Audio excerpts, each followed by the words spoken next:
Wyoming. The name conjures up good memories. My dad used to go to Wyoming with a neighbor friend to hunt antelope, or pronghorns as they're sometimes called. Most of my experiences in Wyoming involve hitchhiking through Wyoming back when that was a popular way to travel for young people. I still have a Wyoming souvenir my dad bought for me back in his antelope hunting days in the early 1960s. It kind of looks like its owner, a little the worse for wear. It's missing one ear, a leg, and part of its mane is chipping off.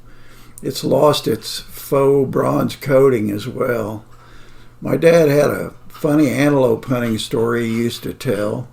His neighbor friend had a teenage son who went along with them on a hunt once. They used to hunt up near Medicine Bow, somewhere in the area of Crazy Woman Creek. They decided to split up as they thought they might have a better chance of bagging an antelope that way. After a day of hunting, they decided to call it a day. The neighbor and my dad were on their way to pick up the son, and the son was told to build a fire as they might not be back to pick him up until after dark. This was good advice because they didn't start looking for him till after dark.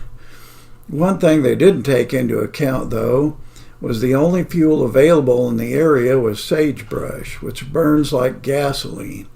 As soon as the sun would throw some sagebrush on the fire, it would go up in a flash and die down to nothing in no time. My dad said as they were approaching the area where our neighbor's son was, they would see a bright flash and then a figure running frantically around the fire in an effort to gather more sagebrush. My dad said when they finally reached the sun, he had cleared nearly a quarter acre of sagebrush from around the fire. On my first hitchhiking trip west with a friend of mine, my brother and his friend decided to try to catch up to us for some reason or another. A nearly impossible endeavor, to say the least. It seems Wyoming is always a recipe for a funny story. My brother and his friend had oddly been dropped off in the middle of nowhere in Wyoming, and sunrise was fast approaching and they had not seen a car for what seemed like hours. My brother got hit with nature's call, the kind that involves sitting down. He was concerned as there was really nowhere to hide himself while he took care of his problem. And his buddy said, "Well, there hasn't been anybody by here in a long time. Why not just go and not worry about being seen?" With such a pressing matter to attend to, he decided to throw caution to the wind. He no sooner got busy with his business when a station wagon full of nuns passed by. Hey, I'm just telling you what he told me. And if you're interested, I have a video on here that's about 50 minutes long.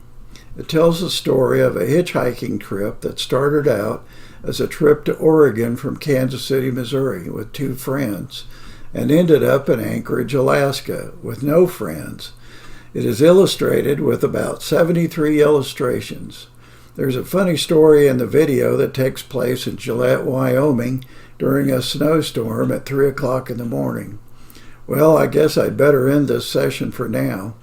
I want to thank you for watching and I hope you enjoyed it.